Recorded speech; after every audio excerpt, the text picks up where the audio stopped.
Hello guys, এই যে এটা হচ্ছে আমার রুম।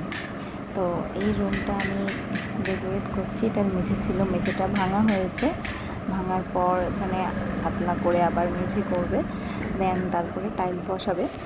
তো যেখানে মেঝে করতে স্টার্ট হয়ে গেছে, আপনারা অবশ্যই লাইক করবেন অ্যান্ড কমেন্ট করে অবশ্যই বলবেন যে কেমন হয়েছে। এটা জাস্ট শুরু হচ্ছে।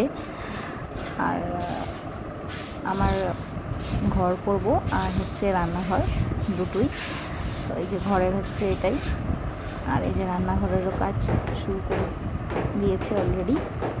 এখানে রান্নাঘরেরও টাইলস বসাবো অ্যান্ড কমপ্লিট করব। তো লাস্টটা অবশ্যই দেখবেন অ্যান্ড লাইক করবেন, কমেন্টও করবেন। এই যে দেখতে পাচ্ছেন। ভালো থাকবেন।